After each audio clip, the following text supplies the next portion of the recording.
Hello, my name's Bobby Bullitt. And the name of this song is called May I Lean on You. And it was written for Jalissa, a teenage young lady from Milwaukee who witnessed her father getting shot and killed. And I wrote this song especially for her to sing. And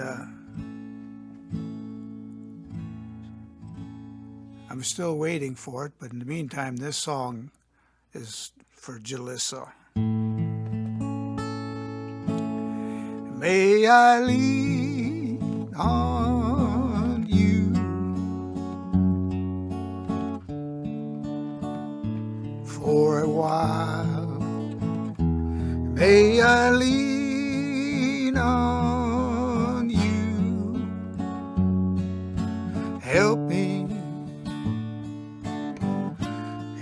me find my smile.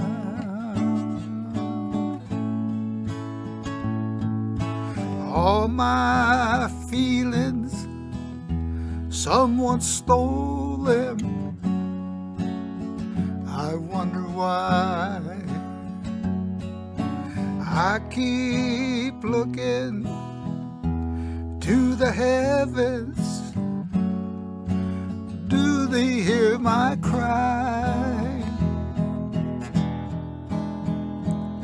May I lean on you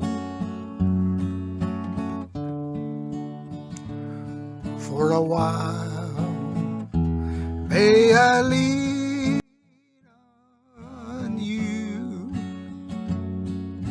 Help me find my smile.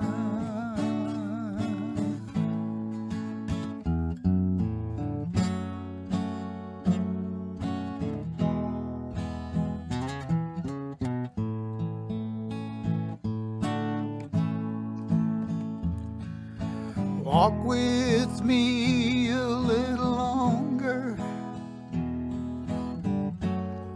I've got a tangled mind. I hear the bird of sorrow sing his lonely lullaby. May I lean on you, oh, for a while. May I lean on you. Help me find my smile. May I lean on you for a while. May I lean on you. Help me find my smile.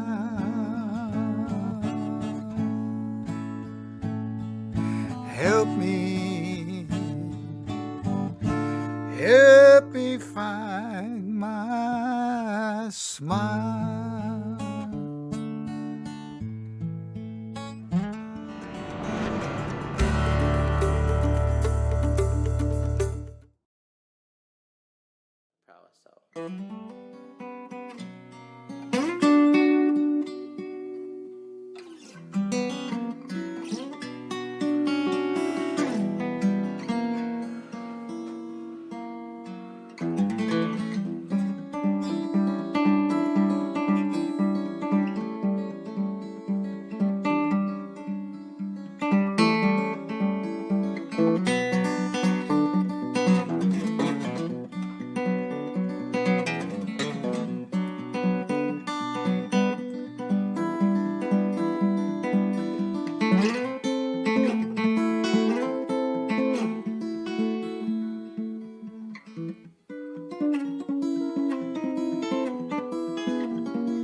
4 cocktails and a shot of gin.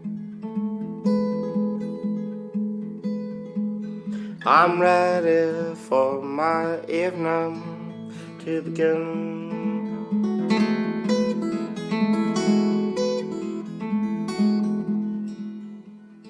My world is spinning and my mouth is dry. Maybe I shouldn't have gotten so high.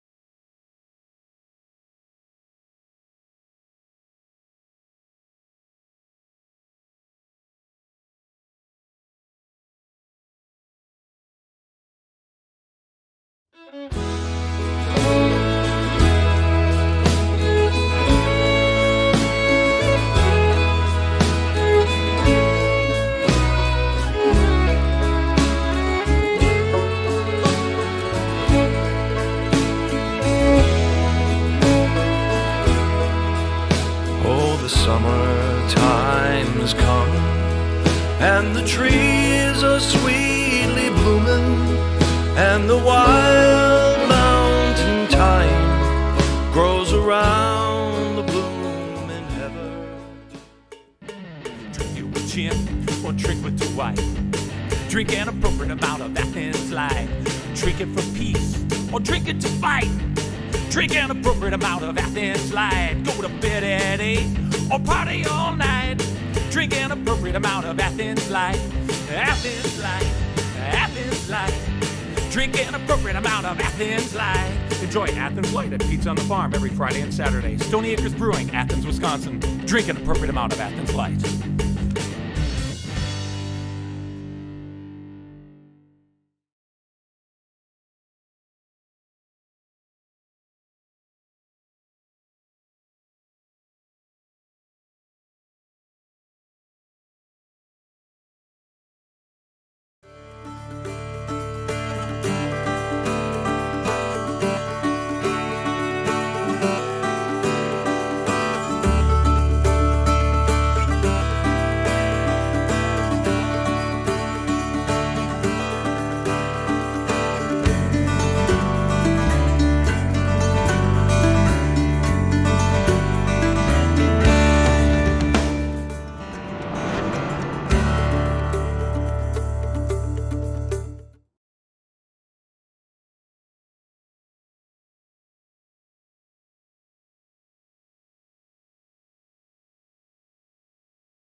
Yeah, it was a fun one.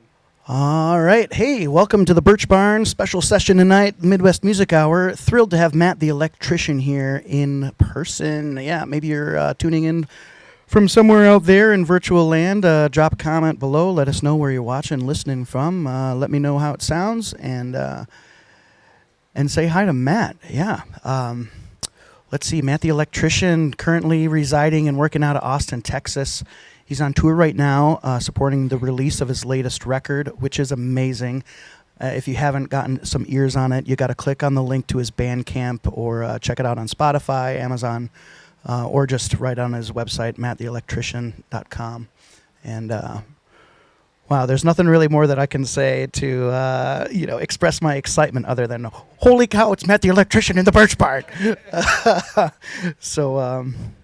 Wow, thanks so much for being here, Matt. I'm really, really happy to have you here. And I'm going to unmute your guitar, and I'm going to unmute the vocals that you got. And, I'll send it away to you, man. Thank you, Scott. Appreciate it.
Statues of heroes, true weirdos,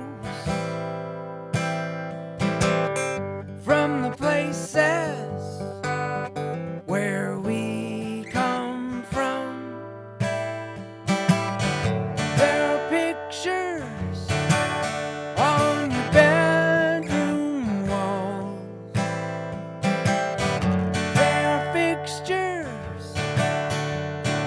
light you up.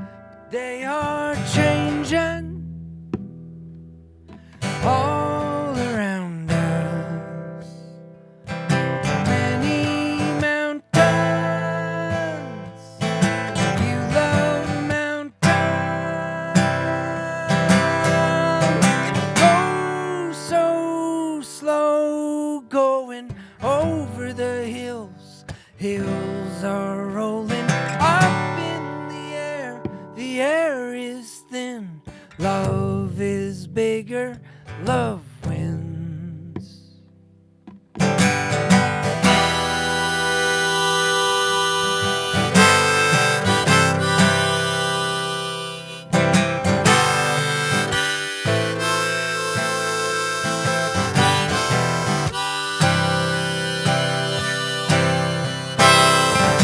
Making maps for setting traps around the yard,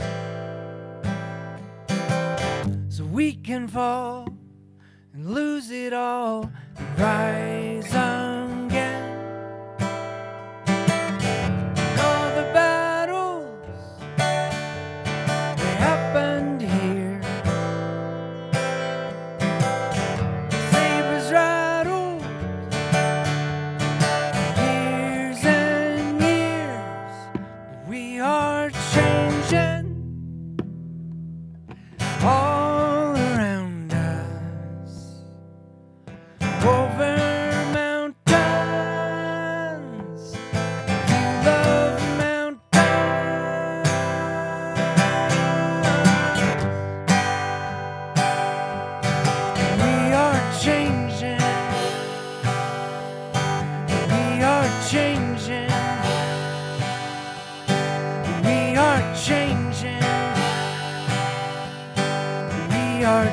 changing.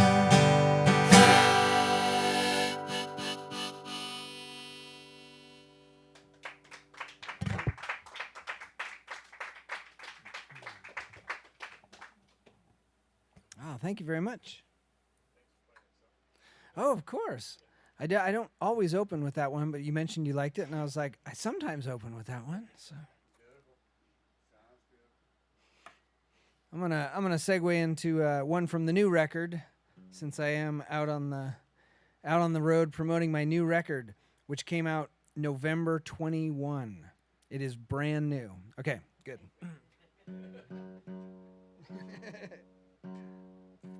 All the rules have changed now in this era that we are in. And a 6-month-old record is brand new. But this is another kind of a mountain song. This is a little bit of the lighter side of Mass Extinction song. So if you guys are into that, I don't know if you're into looking at things that way.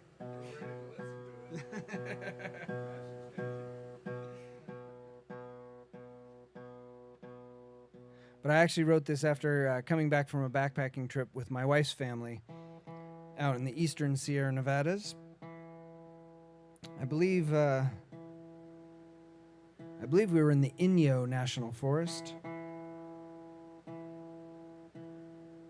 And it was a beautiful, beautiful time. And we go backpacking with my wife's sister's family and my mother-in-law, who's 85 or 86 now and still is out there backpacking. Their whole family is just very, very hardcore, and I was not raised that way at all. Like we did not go even car camping when I was a kid. We did road trips, so it was more like I saw a lot of truck stops, which is likely, I've often thought, why I do what I do now, is that I remember getting out of a van in Wyoming, like in a blizzard, and just seeing the neon and smelling like the gasoline and the cigarette smoke, and I was like, yeah, this is what I want to do. But so my wife's family does all this backpacking, and they're all very hardcore about it. And my little nephews they're feral, they're totally wild, and now they're getting up there. They're like 18 and 16, but they've been backpacking and living outdoors since they were very, very little. And so we were on this trip, and we're coming out, we're hiking out, and so we're all spread out a little bit, and the kids would kind of take off because they're pretty good at taking care of themselves. And so my brother-in-law and I, we come around this one bend, and my youngest nephew at the time, he was probably 12 or 13, he's standing in front of this bush, and he's just eating berries off of it. And there's these two adults that are standing next to him, and they're kind of like talking to him or whatever. And so we get a little closer, and one of the guys comes over, and they're just like day hikers. And they said, hey, is it okay if he's eating that? And I said, well, I mean, if he's eating it, it's likely fine. I don't know anything about it. I have no idea what those berries are. But he just knows so much about all that stuff. And they were like, oh, that's great. And his dad, who was standing with me, goes, yeah, he eats everything. He knows a lot about it. It's all fine. So these guys start eating a bunch of the berries, and then we go, we talk to him a little bit, and then we go, have a nice day, and we go walking on down the trail. And my brother-in-law turns to me, and he goes, it's also possible that he's built up a tolerance to them at this point. I don't really know. I don't know what the berries are either. So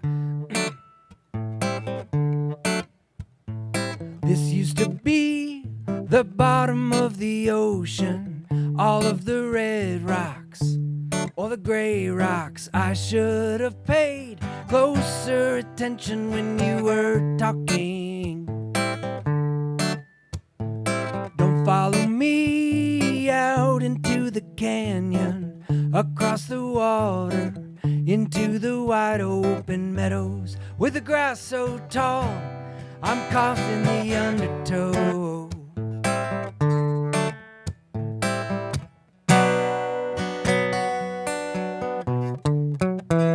How did you ever know which were the big changes? Now I'm so afraid of being afraid.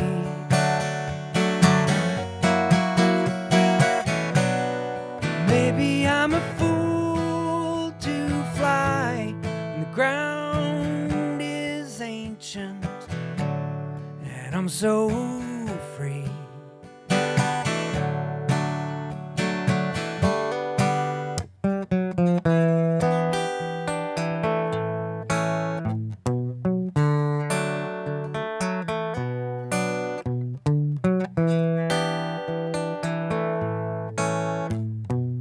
See all the trees are burning. See all the roots now undercover, where the roots will survive. This place will be so cool when we're gone.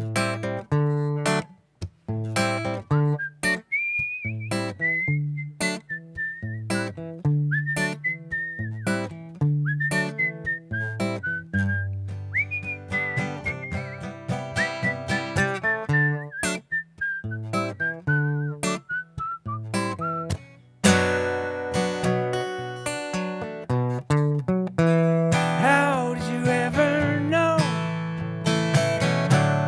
which were the big changes? Now I'm so afraid of being afraid.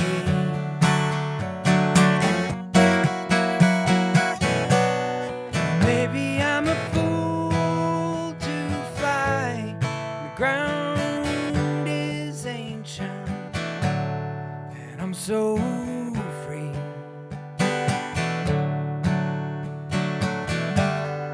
And I'm so free.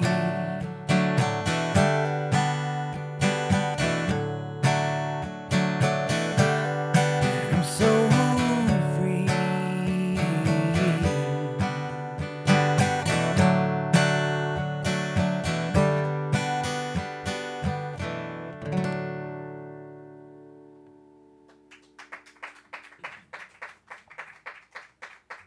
Thank you very much.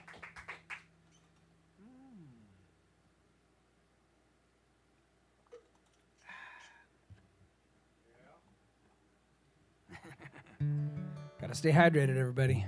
Stay hydrated.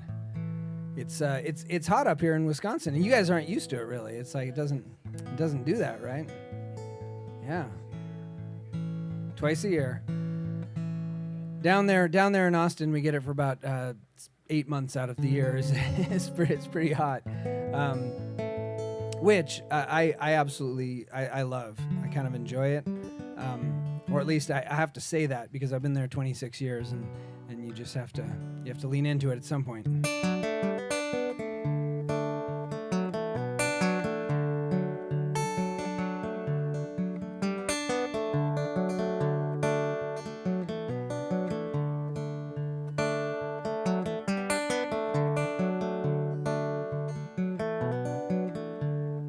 I would trade places with you if you ever needed it, or only if you wanted me to. Yeah, I would trade places with you. The plan is a map at the bottom of the box, and I would pull over just to dig it out and fill up the tires in the empty thoughts. Yeah, the plan is a map at the bottom of the box, where we are going, nobody knows. And if we go together, it's better than going it alone. Where we are going, nobody knows. And if you get too scared, you could always switch shadows.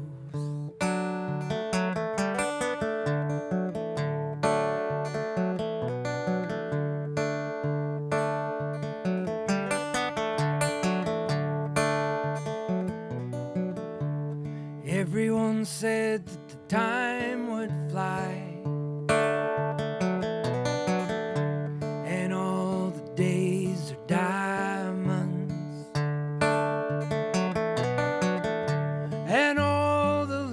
lights in all skies.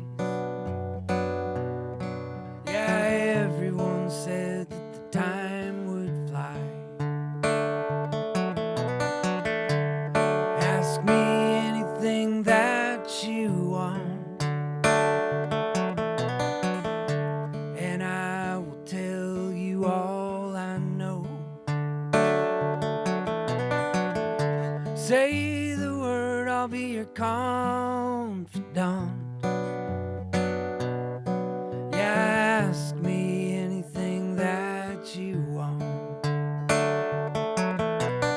Where we are going, nobody knows. And if we go together, it's better than going it alone. Where we are going, nobody knows. And if you get too scared, we could always switch shadows.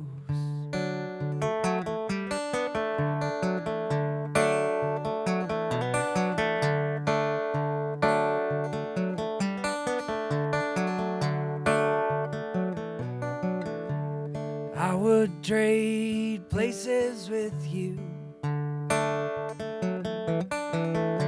and wait around in the waning light.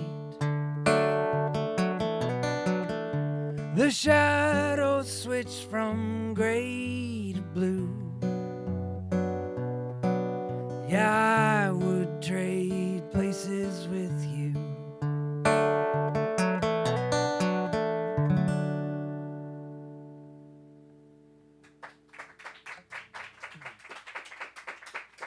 Thank you. So this is live streaming all over the world. Oh my God. Usually when if I post a thing that says there's a live stream, there's a reasonable chance. I don't know if you can even see it. Well, no, you couldn't see it because it's through my page probably at this point. There's probably one person in Australia and one person in Japan. And that's probably it, though. Just one Australian, one Japan. That's it. And no, it's possible there's some other folks, too, but... Probably, yeah.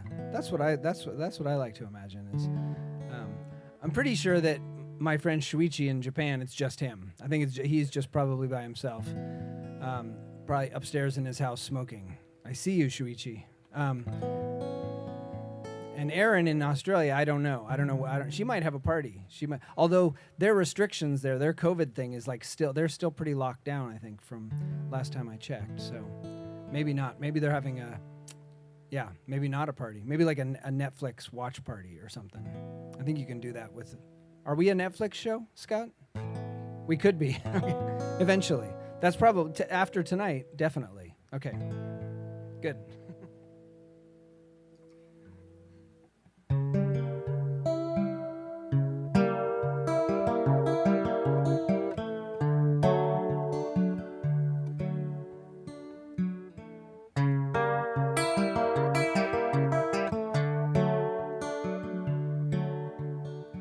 I remember waiting till the middle of the night to fall asleep, falling like clutching to the sides of the boat that would carry me out into the middle of the world where there's so little left to cling to.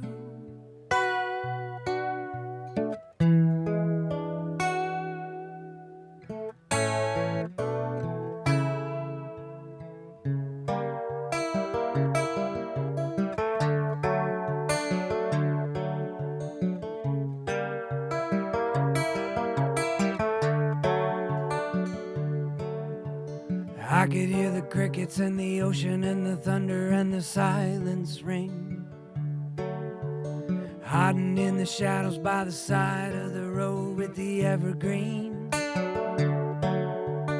waiting on the flickering, broken streetlights, diamonds in the canopy.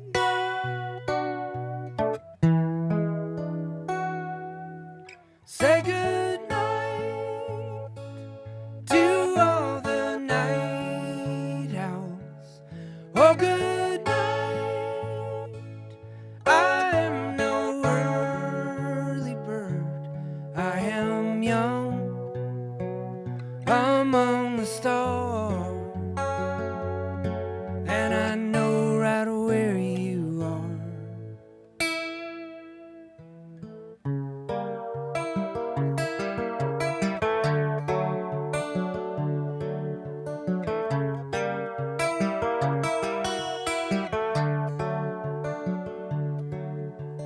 I remember hearing that it was what it was when I first arrived.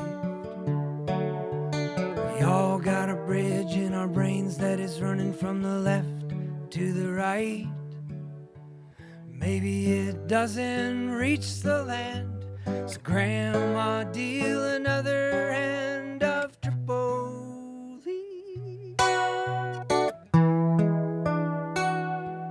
Say goodnight to all the night owls. Oh, good night. I am no early bird. I am young among the stars, and I know right where you are. Everybody says nothing good ever happens after 3 a.m. And I don't know if good is as good as the good I've remembered when I try to close my eyes, the light that lingers shows me what I want to see.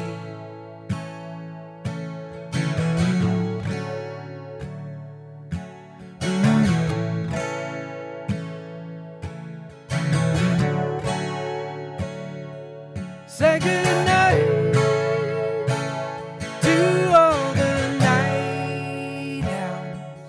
Oh, good night. I am no early bird.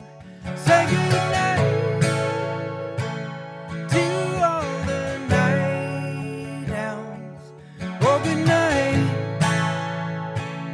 I am no early bird. Say goodnight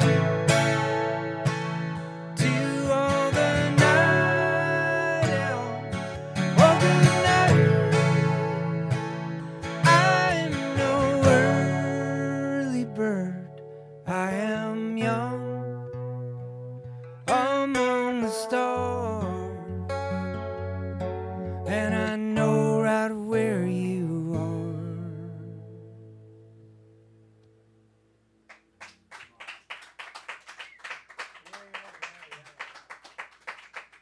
Thank you.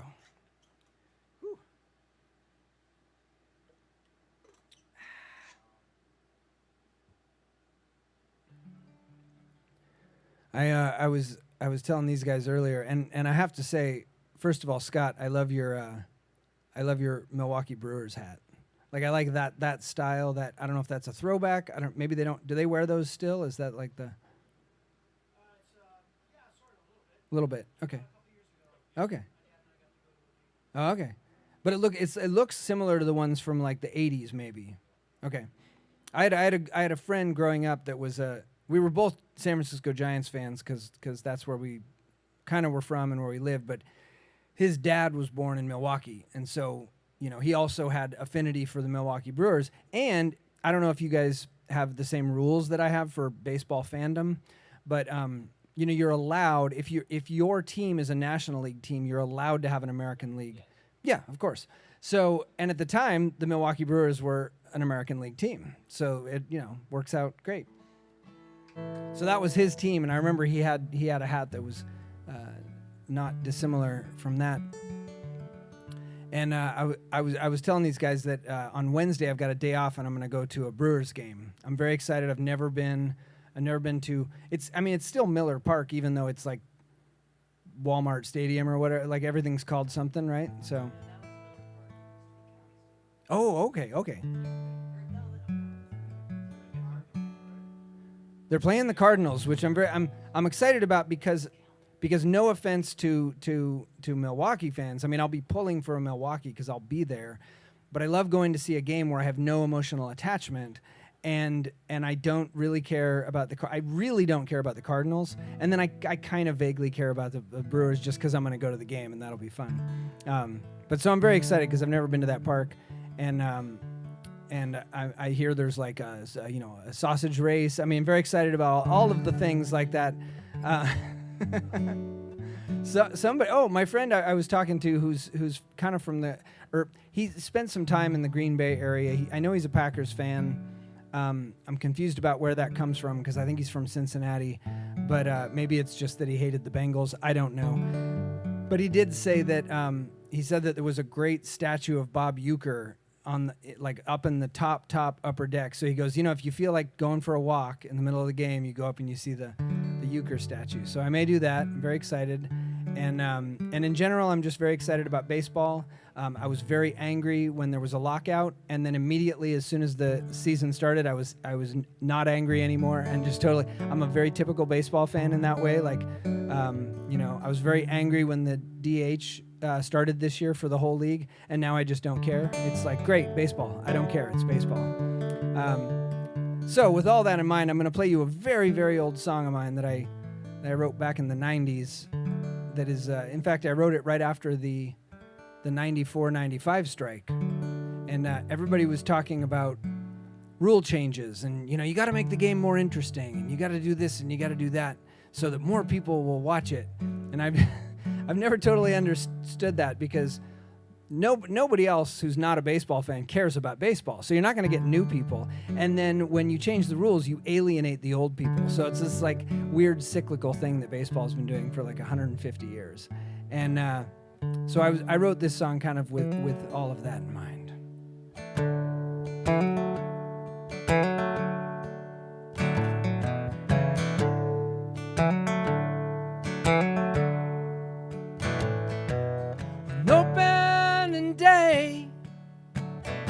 No one will say the country's gone to hell in a handbasket.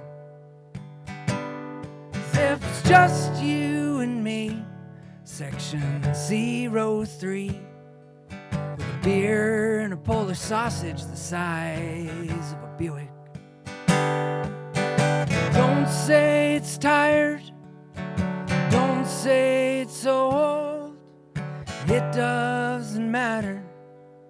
Sunshine or cold, there's nothing wrong. The game goes long, 'cause I'm sticking around to the final inning.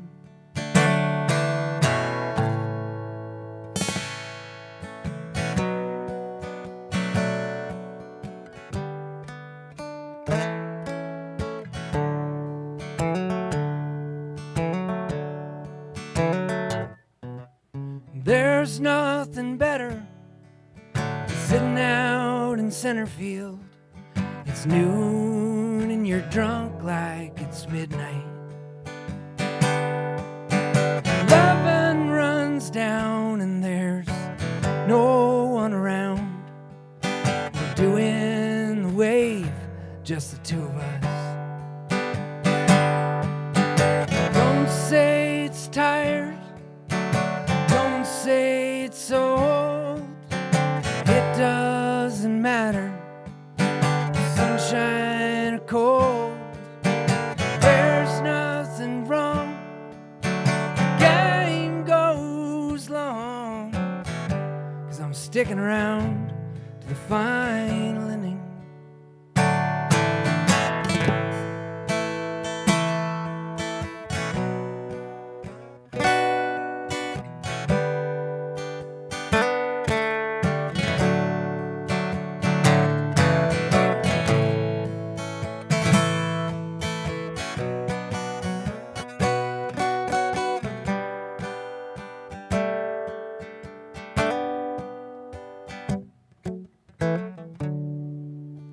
I'm a San Francisco Giants fan, and I was born in San Francisco, and my dad was born in San Francisco, and my grandfather was born in San Francisco.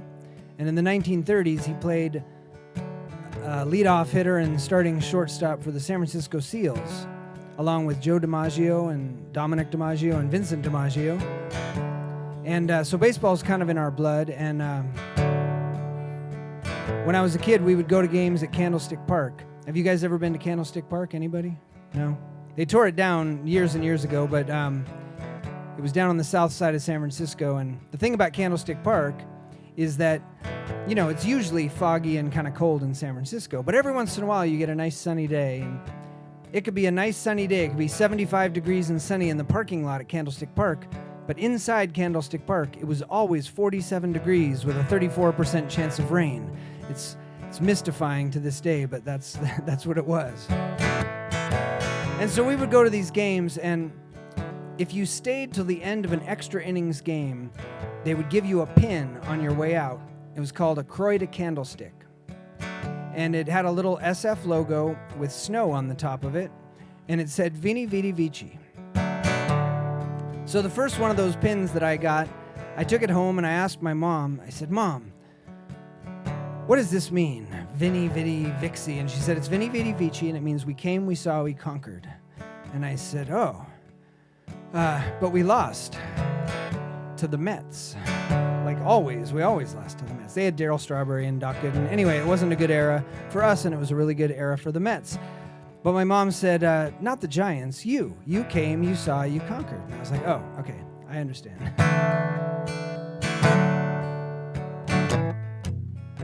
Veni Vidi Vici, there's nothing left to do. The parking lot is empty, so I hand my keys to you.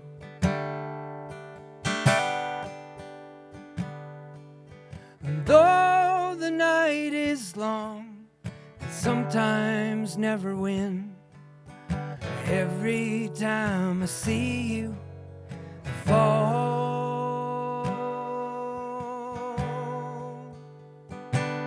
in love.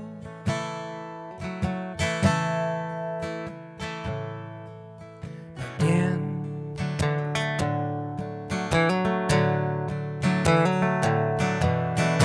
Don't say it's tired, don't say it's so old, it doesn't matter, sunshine or cold, there's nothing wrong, the game goes long, 'cause I'm sticking around to the final inning. Yeah, I'm sticking around to the final inning. I'm sticking around to the final inning.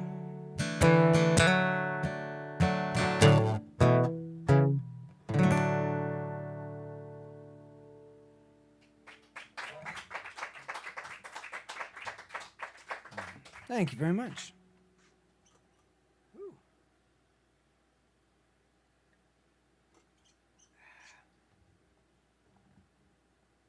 I gotta clean my glasses off. They're getting a little sweaty.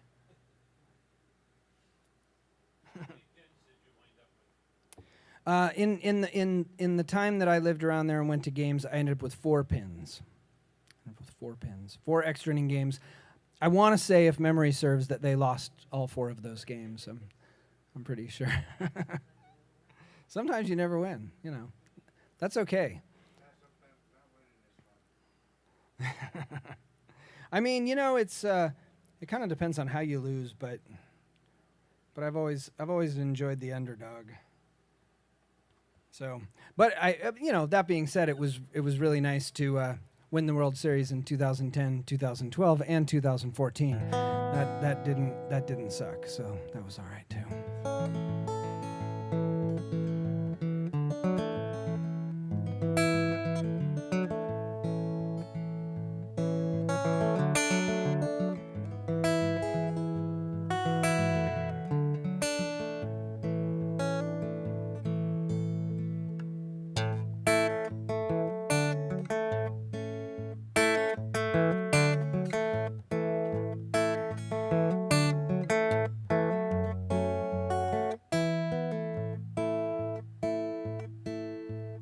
I was watching girls going by on bicycles in Osaka in the rain,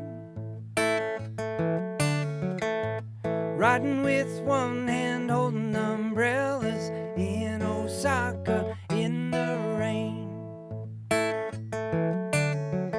And I thought if I took some pictures and read some Buddhist scripture, if I brought them home from those alone, you could see me walking in Osaka in the rain.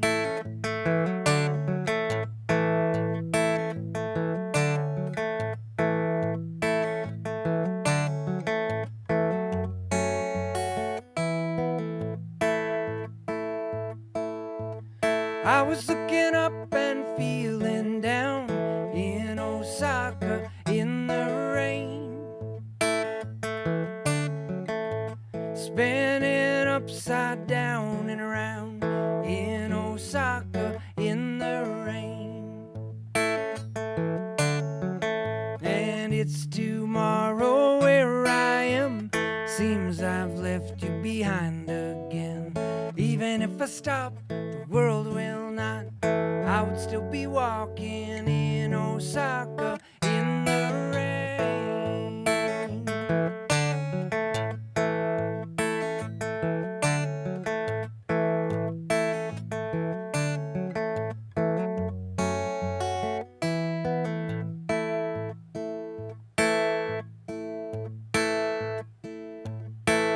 180 miles an hour in Osaka in the rain.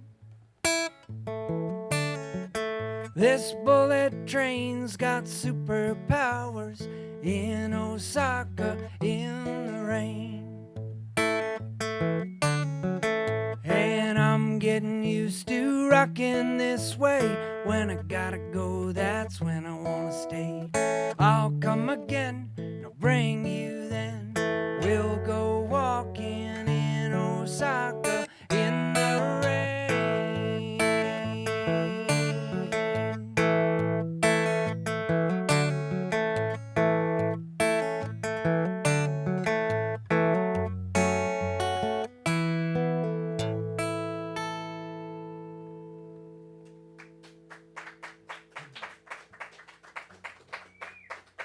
Oh, thank you very much.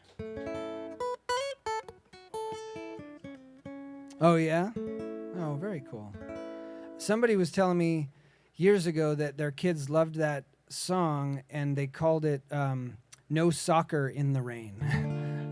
Like, that was the takeaway from that song, was like, why doesn't this guy want us to play soccer in the rain? I was like, well, you could slip. You could slip and you could get hurt. So I think it could work both ways. Hopefully someday the International Soccer Federation will approach me and use that for an advertisement, and I will retire.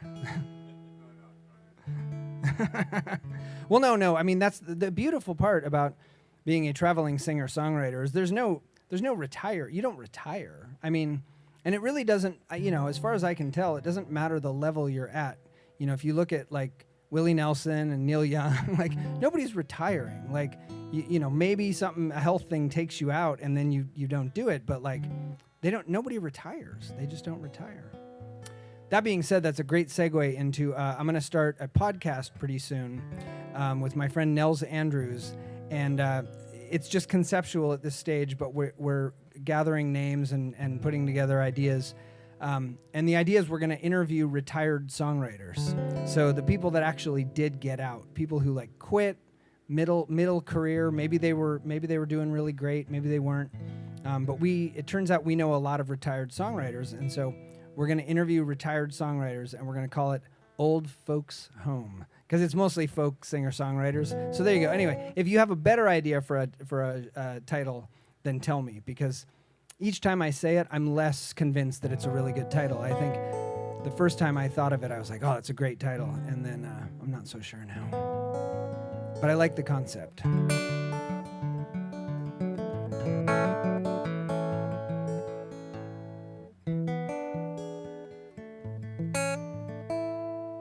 I'm going to play you one that I wrote for my wife. And I've written her a lot of songs over the years.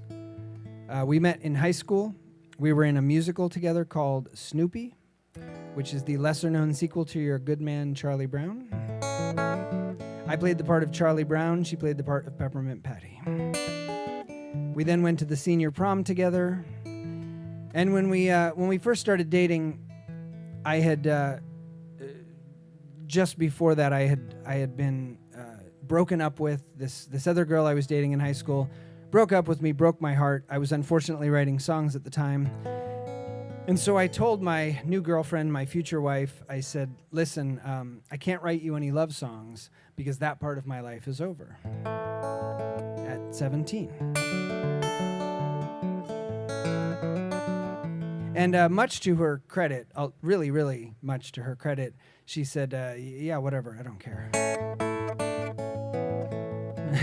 Hence, we have now been together for 32 years, and we get along famously. But this is one that I wrote for her. Over the years, I've written her a lot of love songs, some apology songs, a bunch of other kinds of songs. There's a lot of subgenres of songs. And this song is a very specific subgenre category of songwriting, and this is the I'm sorry that we both quit our day jobs to pursue careers in the arts upon the birth of our first child and now cannot pay the mortgage song. That is the type of song that it is. And so I wrote this song for her and I played it for her, and I think it made her feel better. It did not pay the mortgage. But my financial planning strategy has always been certainly something will come along. And you know, something did, I think, and we paid the mortgage. And about 2.5 years later, this song was used in a TV commercial. And when they put your song in a TV commercial, they pay you an inordinate amount of money relative to the amount of work you have to do, which is none work at all. And the only reason I mention that is just to say that I realize I have the ability to write magical songs with a time delay. So if there's something that you really want, just talk to me after the show and I'll write if you can wait like 2 to 2.5 years for it, then I'll write a song about it. And in 2 to 2.5 years, you will get it, or I'll just be long gone and there's no way to track me down. So.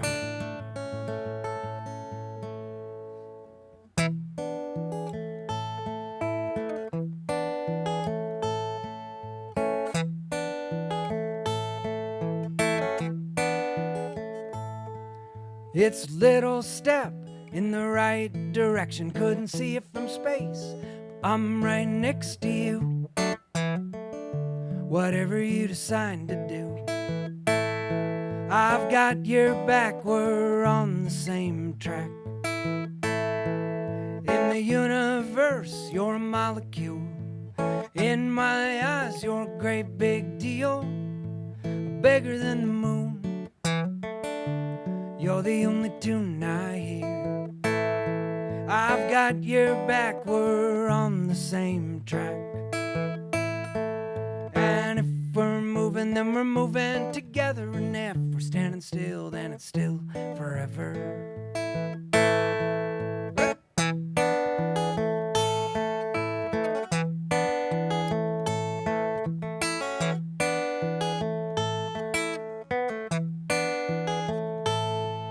I'm not a psychic, I'm not a mind reader. I don't know when our ship's gonna be here. Oh, if it never comes in, I would do it all again. I've got your back, we're on the same track. And if the big wave washed it all away, the apocalypse and the judgment day, well, I would testify, looking God in the eye, saying I got her back, we're on the same track. And if we're moving, then we're moving together. And if we're standing still, then it's still forever.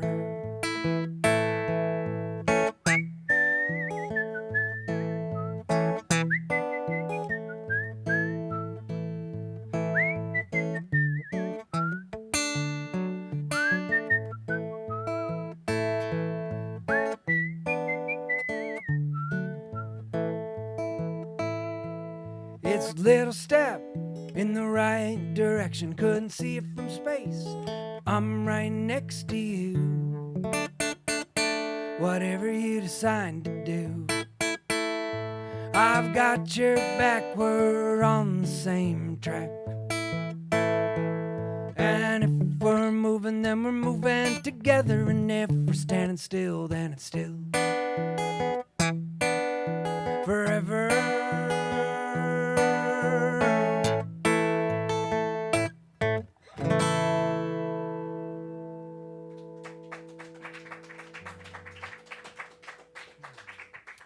Oh, thank you.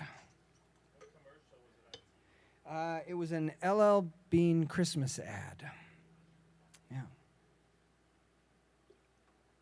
They and it was just the instrumental. It was just an instrumental portion with the whistling. And initially, they told me, they said, "Listen, we're gonna have to take the whistling out, and we're gonna have to have another person whistle it." And I was like, "Oh, okay." And they said, "Your whistling's great. It's if you whistle on television, you are considered an actor." Which makes sense, I think. And but they said, "Yeah, so you're an actor, and then we'd have to give you a SAG card, and we have to pay you more." And I go, "Oh, I guess you wouldn't want to pay me more, so that's fine." And so anyway, so then like months and months went by to the point where I figured it wasn't even going to materialize, as is often the case in the ad world. And then one day this guy calls me. He goes, "Hey, it's airing tomorrow. We're sending you checks, and also we're sending you paperwork for your SAG card because the guy tried to whistle it, couldn't whistle it. We kept your whistling in there. You're an actor now." So if you're filming anything and you want to hire me, I mostly only whistle, but that's, yeah, like sitcoms. I feel like there's probably room on some like half-hour sitcom for a whistler, just a guy that like strolls in. There's some show with like Charlie Sheen and John Cryer or something, and they're stuck and people aren't laughing, and I just walk in and whistle and then walk back out. I feel like that would be what I'd like to play on television. So. I don't know why I cited that specific show that I've actually never watched, but I'm just aware that it exists.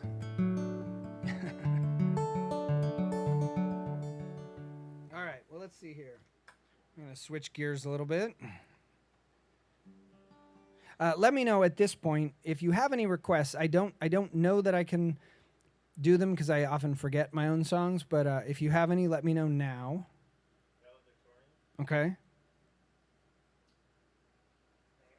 Okay. All right, cool. Done. I will do those both in a little bit.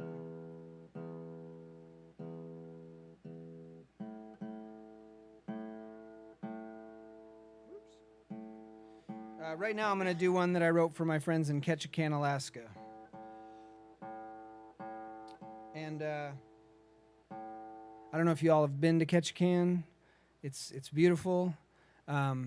There's an airport, you fly, it's an island, but there's an airport and it's on a different island that's not Ketchikan.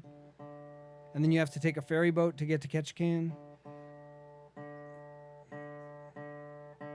And it kind of costs a lot of money to take the ferry boat, and it's not very far. Like you could probably throw a rock and hit the other side. And so the first time I was there, I mentioned to the guy that brought me over, I said, "Man, you guys need a bridge." And he kind of laughed and he said, "Yeah, I'll tell you a funny story. You know the bridge to nowhere that everybody talks about? That's here. That's here. This is where it is not."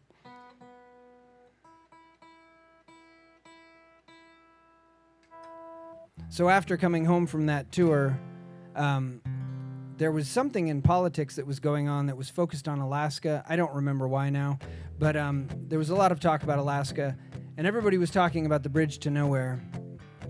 And it seemed like the first time in all of history that both political sides were like agreeing on something, and they were all like, "Yeah, the bridge to nowhere, what a stupid idea." And I was really upset. I was like yelling at my radio, "It's a bridge to the airport," and but nobody listened to me. So I wrote this song for my buddies in Ketchikan.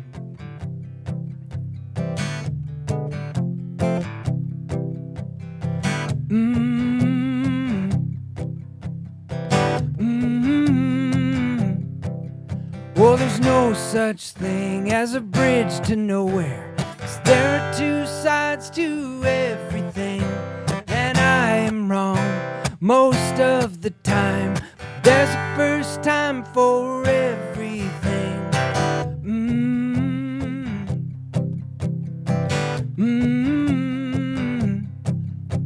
Oh, I have been to Ketchikan, Alaska. I was treated like a king, and I have been to New York City, and I have felt like nothing.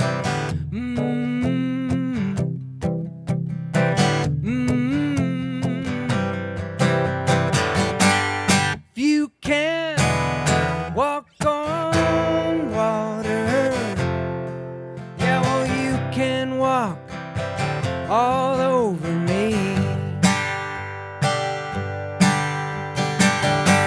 'Cause right now, sinking fast into the ocean, and maybe just a bridge is all I need.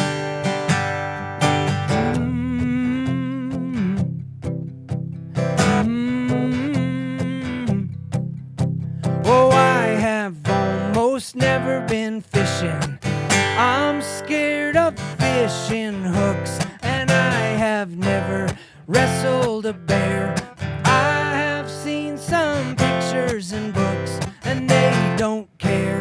In Ketchikan, Alaska, they just like me like I am, and they are building a bridge to nowhere, 'cause nowhere's close to Ketchikan.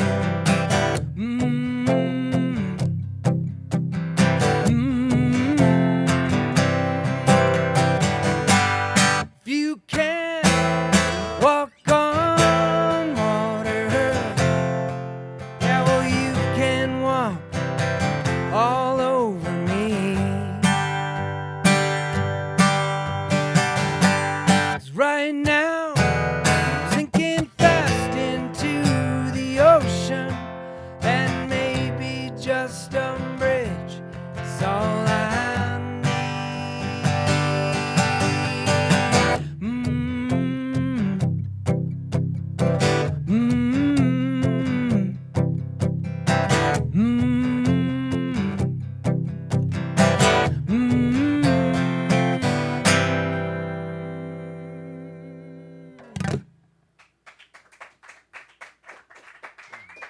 Thank you.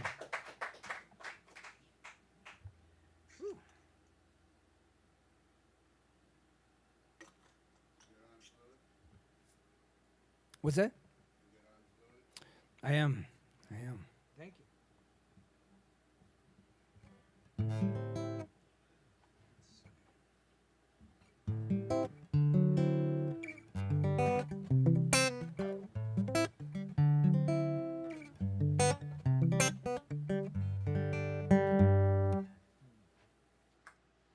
I'll do another one from the new record. And this is one that I wrote while on a run. I like running.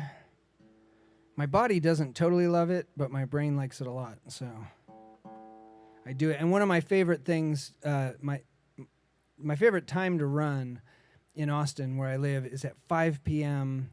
in the middle of the summer, when it's like the hottest point in the entire day. It's like 105 sometimes, anywhere between 98 and like 110 in the summer. And I don't usually like extreme things like that, but I kind of accidentally did it once and then loved it. Not very far. It's like, 10, 15 feet, It's No, I do a very, these days, I do a very exact 3-mile loop. That's kind of my, I've been having some back issues the last year or so, but before that I would do 3 to 4 miles kind of every day or every other day, and then on the weekends I would do like a 6-mile run. That was kind of my jam.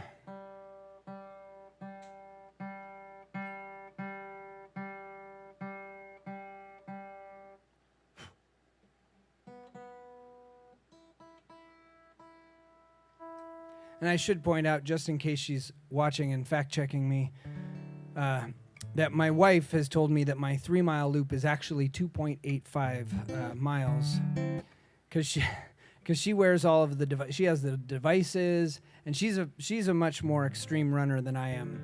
Like, she, on the weekends, like on Saturday and Sunday, she'll run anywhere between like 12 and 18 miles each day. And then her like shorter runs are like 5 or 6 miles. But she has the watch and the rings and all of the stuff. And I have like a $4 pair of basketball shorts from Academy sale rack. And that's my running gear. And, but so she told me a while ago, she goes, you know, that 3-mile loop, it's 2.85. And I said, no, I mean, I plugged it into the GPS on the computer and it said 3 miles. And she goes, I know, but I have the watch and I just did the run with you and it's 2.85. And anyway, we go back and forth on that. I'm still pretty sure that it's 3. I did try to convince her that she's much shorter than I am. And I said, I think it's the difference in our strides. So it's a little less for you.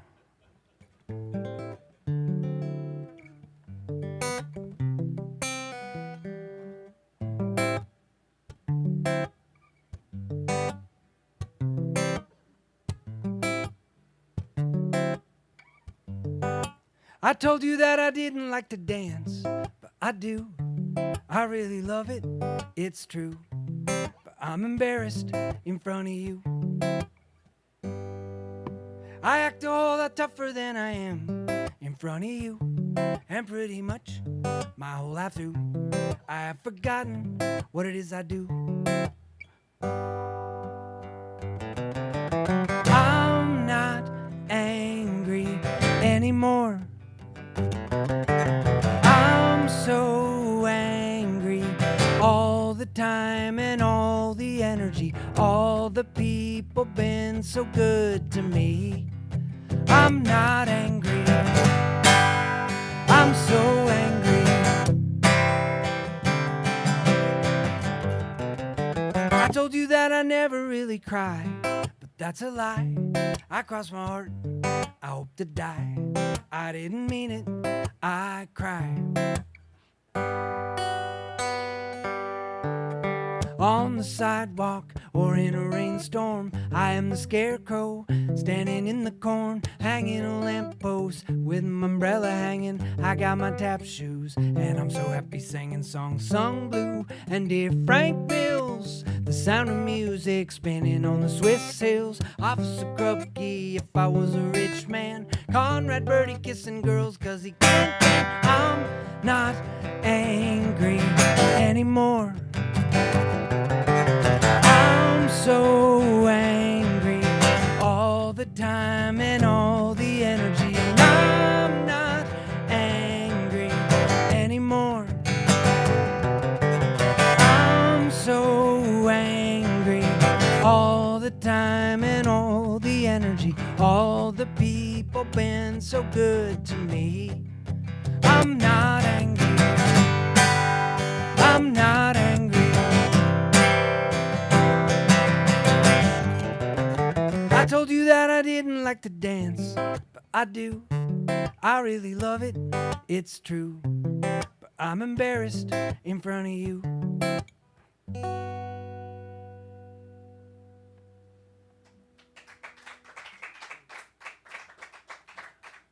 Thank you very much.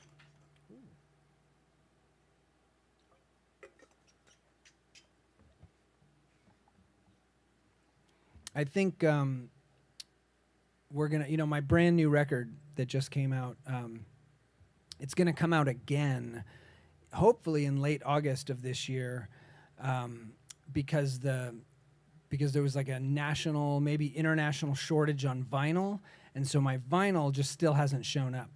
And they're telling me that maybe late August.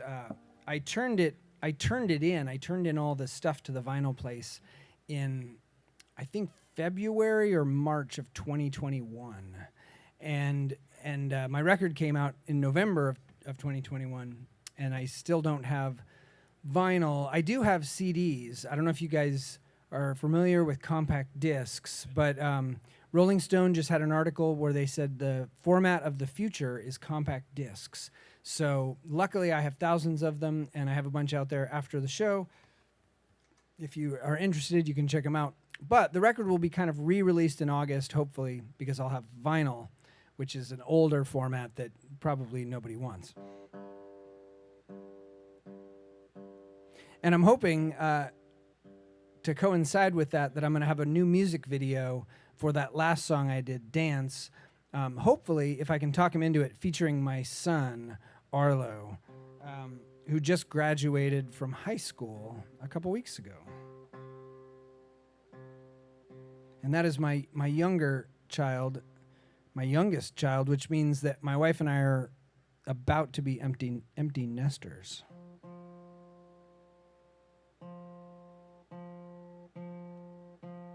So if you have any tips, if anybody has experience with that, I don't know. Start living again.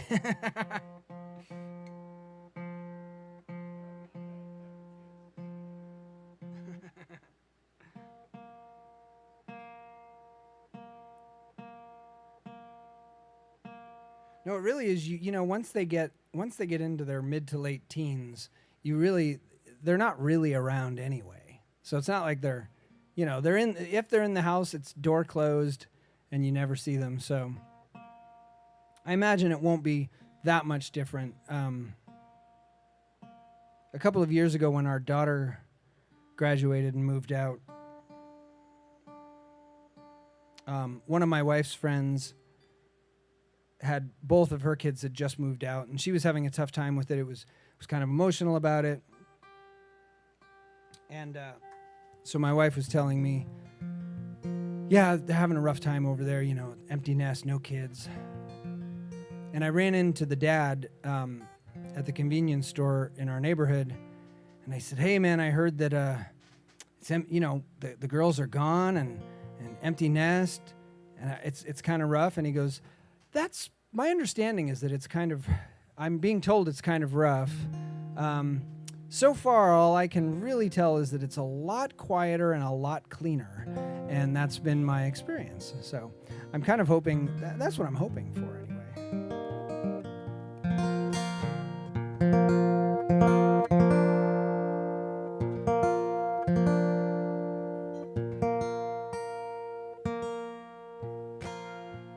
All right, this one's for you, Chip.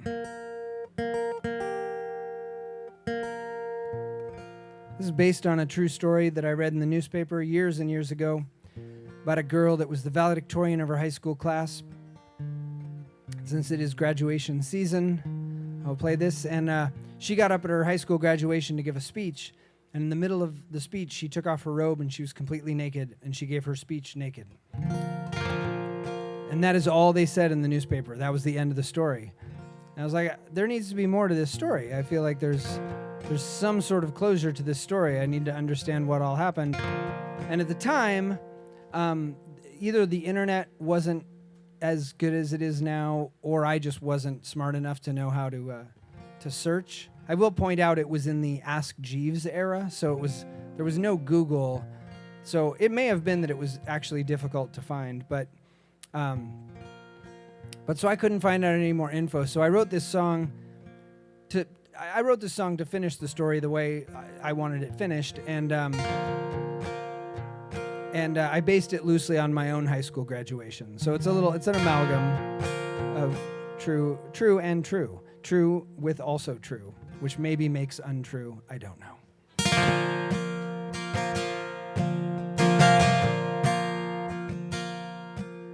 Oh, football player in the second row, never knew that you were beautiful.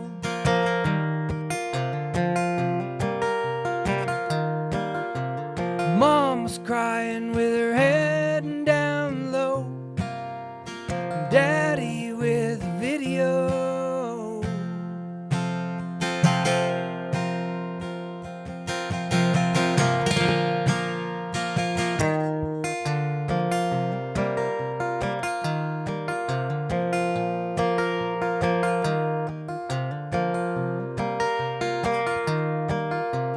Drummers drumming and the horns all blow.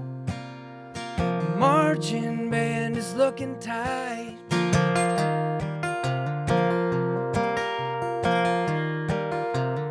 Everyone is moving in slow-mo.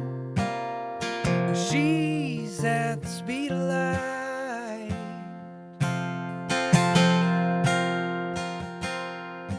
And the valedictorian sheds her clothes in the midday between spring and a summer sun. She says, "This is who I am, and I'll never see any of you ever again."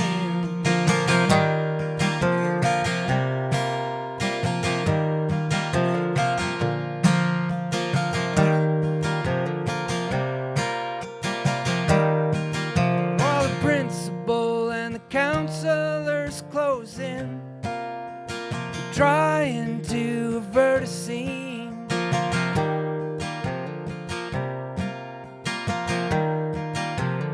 She just keeps on sticking to her speech, feeling like the prom queen.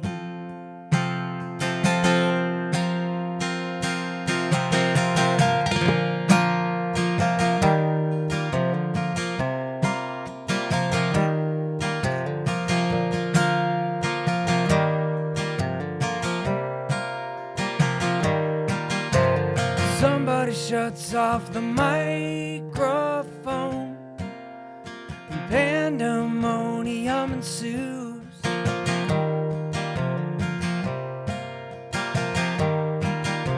She turns and runs across the football field, nothing but her socks and shoes.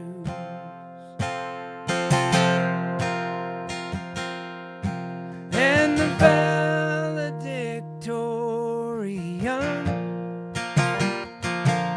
sheds her clothes in the midday between spring and a summer sun. She says, "This is who I am, and I'll never see any of you ever again."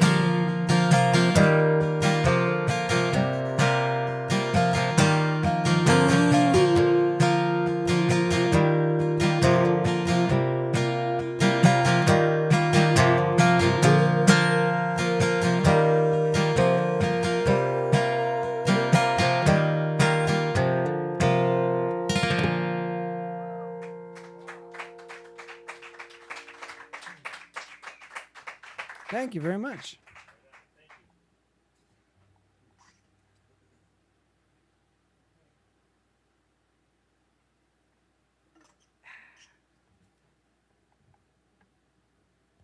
All right, well, I am contractually obligated to follow up the song about high school with a song about college. It's not up to me. I just have to do that. This is a true story about my college career, and like I said, my son just graduated high school. He's going to start college in the fall, and my daughter is, I think she's a junior at this point, and in college, and she goes to school at the same place where I went to college briefly. And she called me up a couple months ago, and she said, "Dad, I want you to be the first to know that I made the dean's list." Sure. I don't know what that means. I still don't know what that means. This song, which is called College, when it was first written, it was called Dean's List, because I played a weekly show every week in Austin, Texas with my friend Southpaw Jones. And every week we would ask the audience to suggest titles. And then we would both come back the next week having written 2 different songs with the same title. And that was just part of our show, and it was a fun little challenge for us. And so this one lady was sitting in the front row, and we knew her. She had come to a lot of shows, and she used to bring her son to the shows when he was like 11 or 12 years old, and all the way through high school. We played his I think it was either his Sweet 16 or his bat mitzvah party or something, and then he had graduated from high school and he had moved away, and she said, I want to suggest Dean's List, because David made the Dean's List, and both Southpaw and I said, that's great. And then I went home and I looked up Dean's List, and I realized I still didn't know what it meant, and so I wrote this song instead about my own college career. And I realized that as my daughter called me and told me that she had made the Dean's List, that I still didn't really have a handle on what in fact that meant. And that's okay. So stay in school.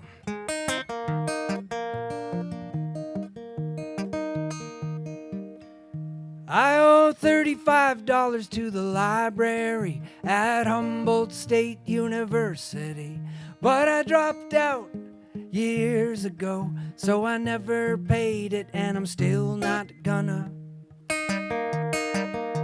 I never got my report card, but I didn't go to class and I didn't work hard, so I didn't want to know how bad I did, but I know I never made the Dean's List. And college is a waste of time. If you want to be a baker or a candlestick maker, you still have to wait in line at the bank drive-thru and the train tracks too, behind people like me with no degree. 'Cause I know the conductor and he knows me. You might have a nicer car, but I've traveled pretty far, and all I have is an old guitar and a mostly new custom guitar.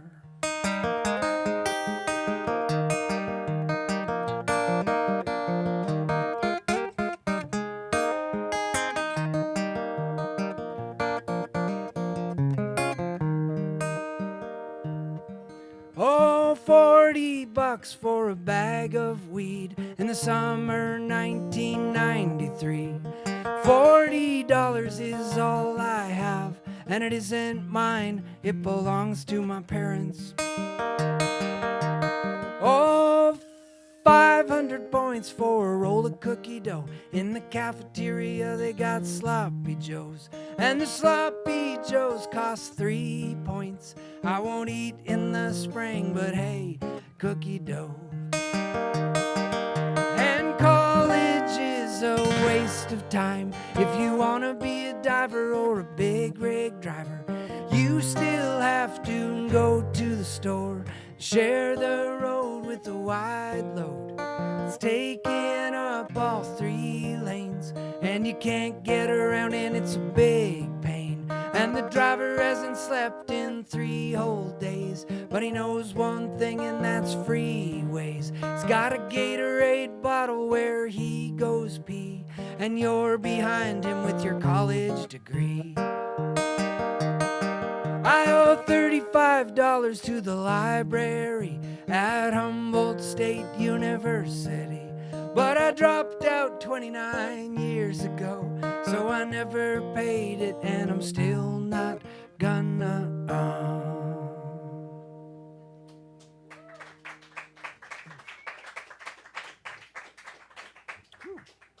Thank you.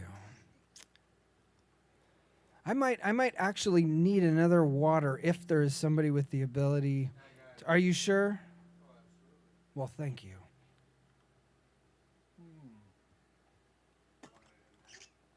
Surely. There you go. Thank you very much. Ice? Oh, no ice. Just whatever comes out of the tap. I'm assuming the tap water is fine here. That's great. That's usually the answer.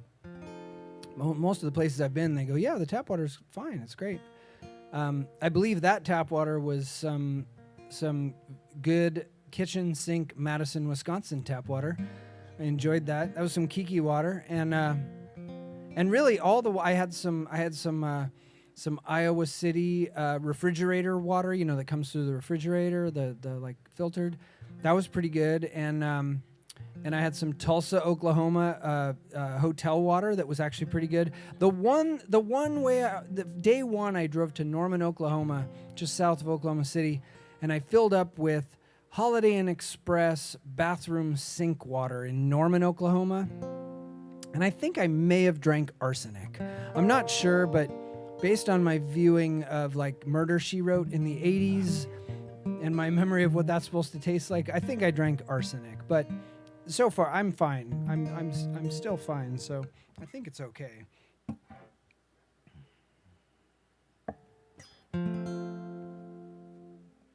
And if anybody out there is watching on the internet that works for the Holiday Inn Express company, please don't misunderstand. I'm a platinum rewards member in good standing, and that's one weird bad experience in Norman, Oklahoma. Everywhere else has been just. There was the one time in the west side of Chicago in Berwyn. That one was a little sketchy, but otherwise, totally above board. Thank you so much. You're welcome. Appreciate that. All right.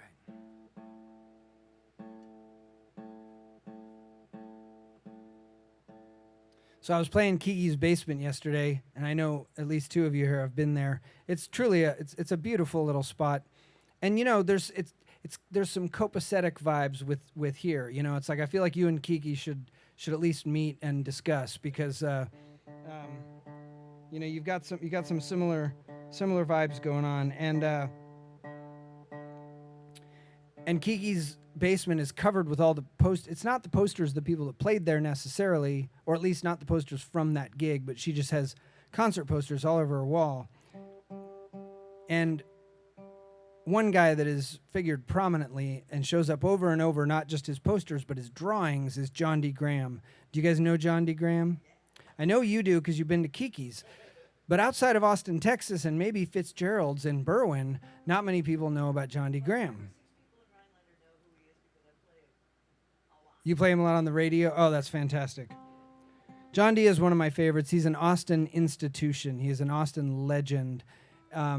He played in punk bands, a punk band called the Skunks when he was 18 years old, which I assume was in the 40s. And then he was in the True Believers with Alejandro Escovedo, which was kind of a big band at the time in the 80s also.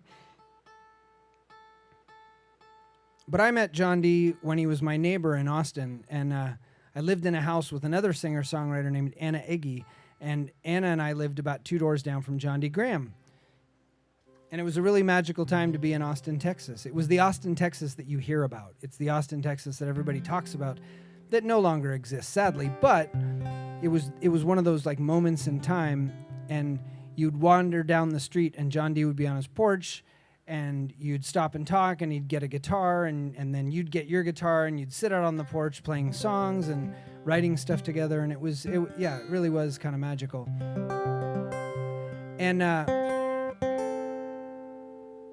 so a number of years back, John D. started drawing these bears, and his bears are phenomenal. They're cartoon, very simple line drawings of bears, and I think the first couple that he drew was just like a bear, like a bear in the woods or something. There's a bear next to a tree or a bear looking at a bird. And so he'll draw that, and then he'll say bear looking at bird.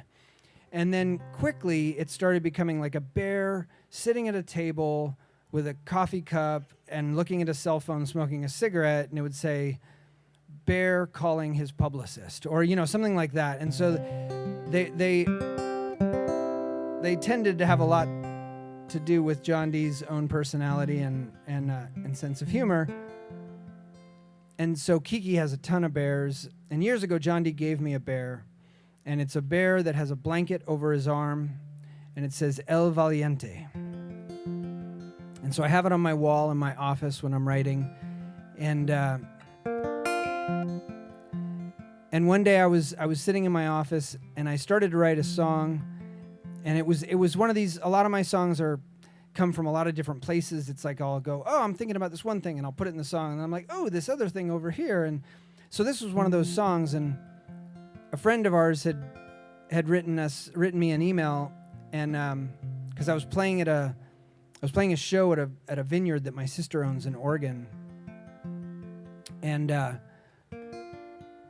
this family friend had been at that vineyard for my sister's wedding years before, and in the interim, her husband had passed away. And she said, oh, I remember being at your sister's wedding, And it was so beautiful. It was this beautiful day in Oregon at this vineyard with the trees and the vines and everything. And she said, I always imagine that's what heaven is, you know. And we had grown up with them when I was a kid. We both went to the Catholic Church together, and I knew they were still very religious. And so she sent that to me, and I just really liked that line about, she said, I wonder if that's what heaven is like. And I liked that. And I was looking at John Dee's Bear, and I had that line in my head, and this whole song just came together quickly. And I will say that John Dee made me a stop motion animation video for this song that has never been released because we didn't finish it. It didn't get edited together, but it's the first and only stop motion he's ever done, but it's with his bears. It's going to come out, I promise. Oh, there's another one. Oh, okay. Yeah, probably since then, absolutely. I think mine was the first, and then it stayed in the can, and he's like, well, screw you, Matt. I'm going to go make another one, which is totally understandable. But I'm saying right here on the internet and for you that I'm going to get it together, and I'm going to put that video out. Because aside from the cover of Jesse's Girl, this is my most played song on Spotify. It's got like 2 million plays or something. So I've made at least $11 off this song. So I think I need to make a video. What's that? He still hasn't seen the cut from it. No, absolutely not. He's not getting any of that $11.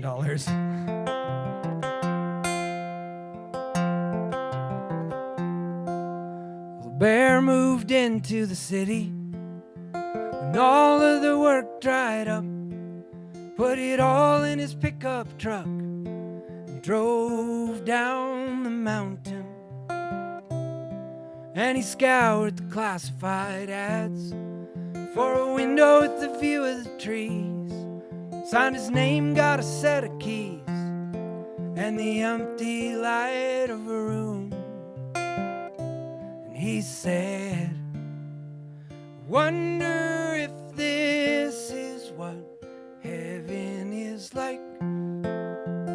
What if it means I'm more dead than alive? What would I be if I turned out the light before night fell?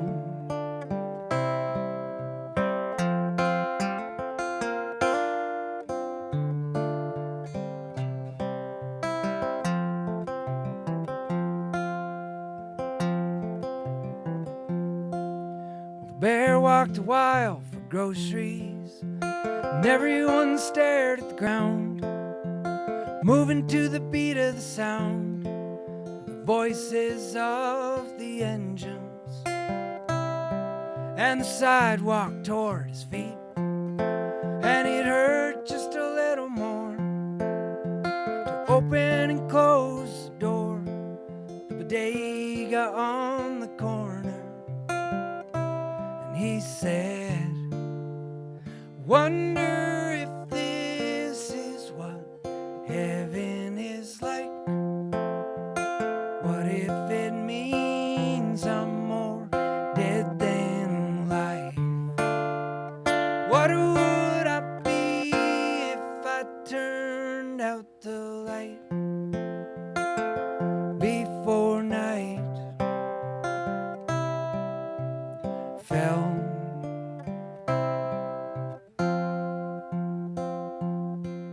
In the old days, we would up and run. In the old days, we were so young.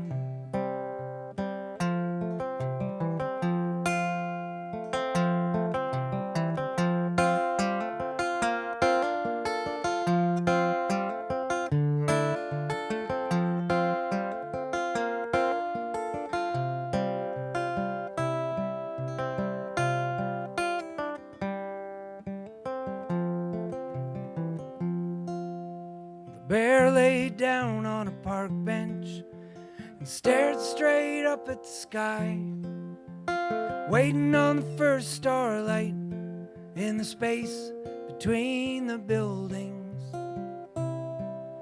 And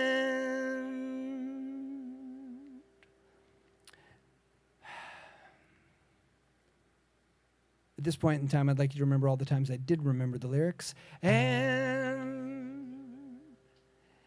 he stayed awake all night with the cars and the people, and his fingers formed a steeple pointed at the sky. And he said, I wonder if this is what heaven is like. What if it means I'm more dead than alive? What would I be if I turned out the light before night fell?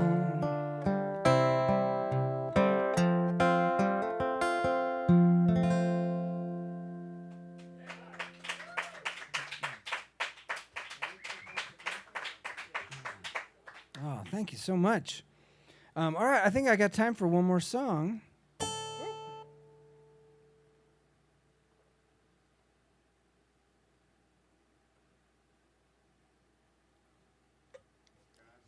That's some good Rhinelander, Wisconsin water right there.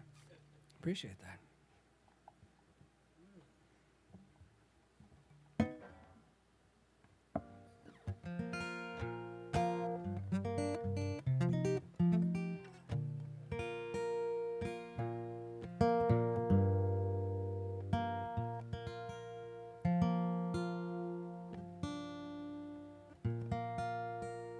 I'm going to leave you with this one because it's the last song from my brand new record that just came out 6 or 7 months ago. This song started as a 1-minute song, and it hasn't gotten much longer, but I wrote this for a thing called Songtober, that is a thing that I made up, that's loosely based on Inktober, that people do on the internet, visual artists. Primarily, they draw a picture every day in October, and there's a list of prompts, single words, and they use that as a challenge to draw this picture. And so I did that with songs for the last 3 Octobers. I'll probably do it for the next. But the first two, 2019 and 2020, which I think you'll agree were 2 very, very different years. 2019 and 2020 were very, very different years. And some would say, I would say, that in 2019, in the month of October, I was making a record in Portland, Oregon. So that would be the best of times. And in October of 2020, it may have been the worst of times. And anyway, I say this only because in those 2 years, I wrote 62 1-minute songs. And I think that's going to be my next record, is these 62 1-minute songs. I'm going to call it A Tale of Two Tobers. It was the best of times, it was the worst of times. But one of them snuck onto the record because I had written it on my way out to make this record in Portland, Oregon with Tucker Martine. And so we recorded this one and put it last on the record. What if I lost you in a dream of someone else, in a hall full of mirrors with visions of myself? And every me that tried to pass as me beyond the looking glass would guess that when it come down to it, I really couldn't do it, 'cause I'm mindless. What if I woke up with someone else's voice? No words to worry, no choosing a choice. 'Cause everything I say or said, it came out of a different head, I guess. When it came down to it, I really couldn't do it, 'cause I'm mindless.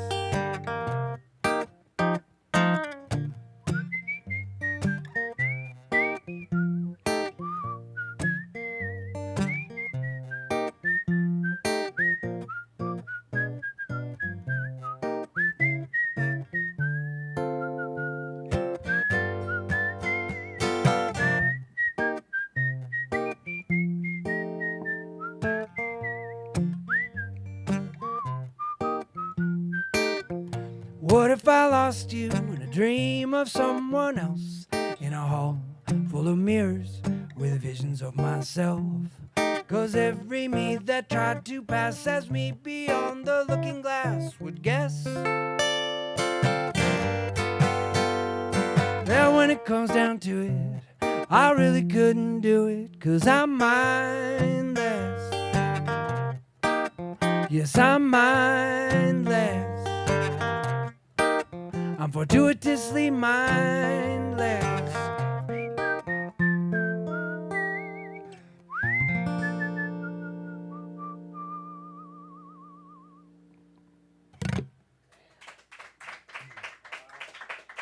Thank you all so much. Thanks to Scott Kirby for having me. Really do appreciate it. Thanks, y'all.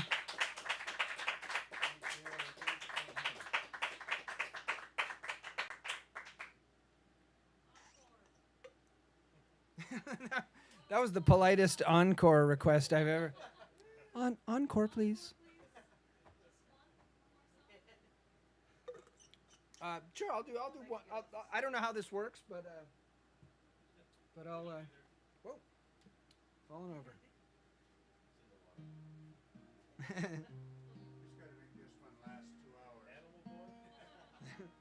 Oh yeah, I could pull out the ukulele. That's a reasonable idea. I bring it everywhere, and I don't play it every night. And so then I always feel. Occasionally, people will come up after a show and they'll go, "Why the ukulele?" I'm like, "Oh, it's just a prop. It's just like the case looks nice."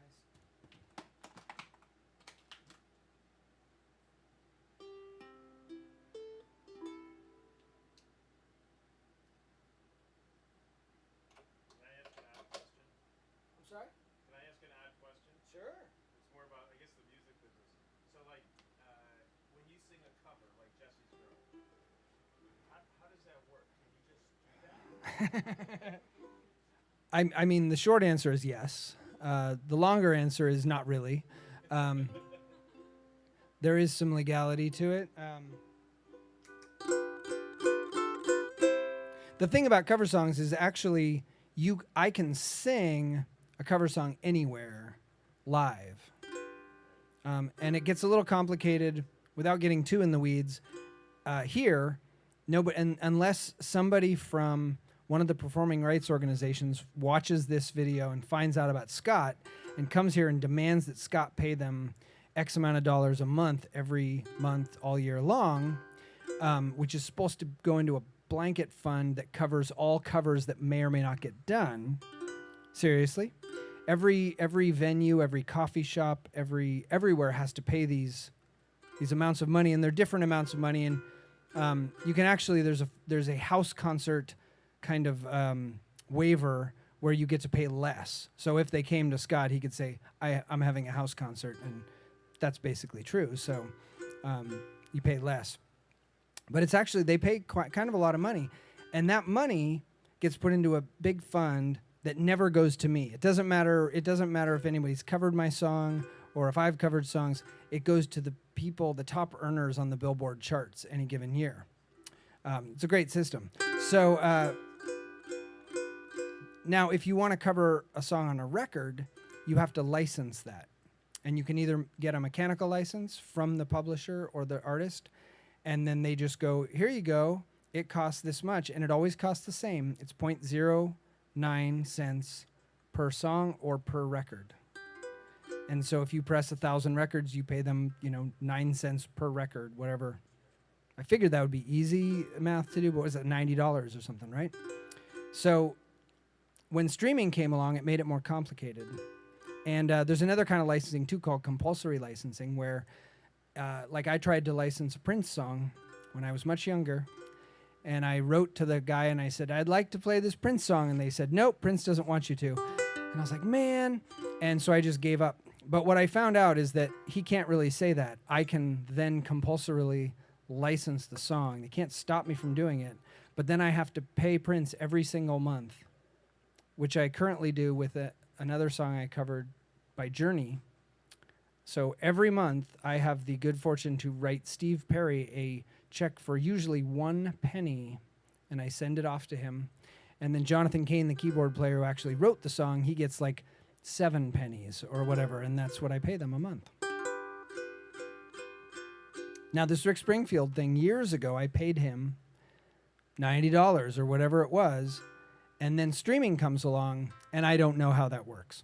So the bottom line is that like somebody might be paying him, or it's possible, since I have 3 million spins on Spotify of that song, it's possible that I owe Rick Springfield a couple $1,000s. And my feeling was, I'm just going to see if he comes and tries to find me. That seems reasonable. I think he's dead anyway, right? Didn't he die? I don't know. I do know that he has the largest collection of Star Wars memorabilia on planet Earth. Did you guys know that? He's in the Guinness Book of World Records as having the largest collection of Star Wars memorabilia. Rick Springfield.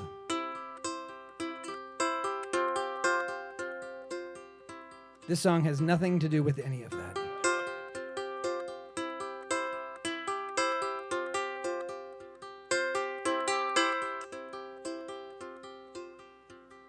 My great-grandma Martha, she mashed her food up in a bowl. Whatever meal was intended, she always ate a casserole. We had the government cheese and a tube of liverwurst. My mom said that we should try it. I said that she should try it first. You are an animal, boy. Your mouth is open all the time. Are you ever not hungry? You think it's always dinner time.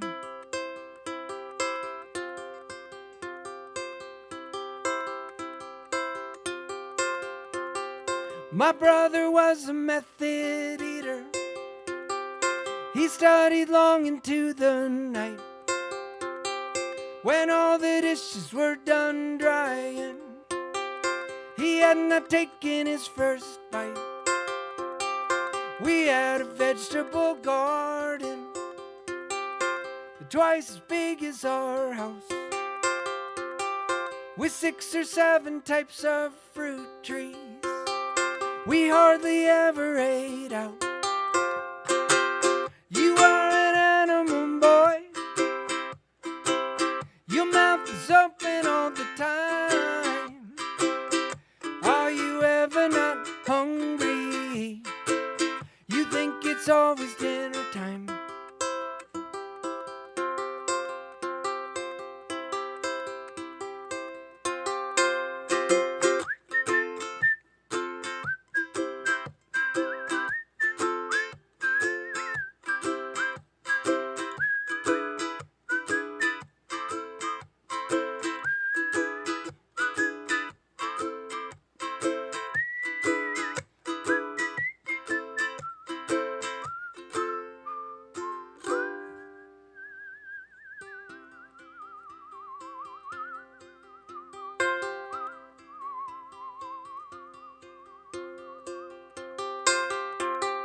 I've started making my own smoothies, buying bananas by the ton, all the way from Costa Rica, 'cause you can't grow them in the Texas sun.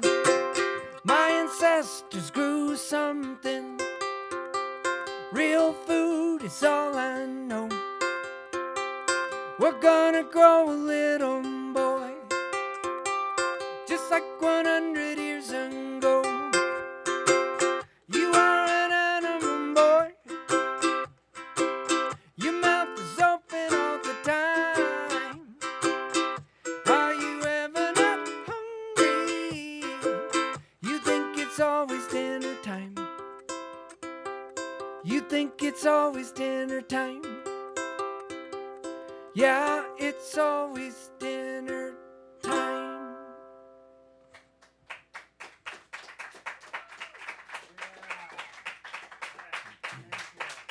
Thank you all so much. Thanks so much for coming out and for listening.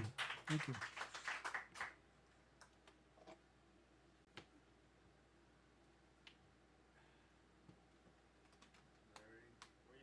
So can I ask, does the whistle always, the whistle's great, but does it always work? Does it always? No. Every once in a while, it'll like kind of crap out, and there's just there's no telling when that's gonna happen.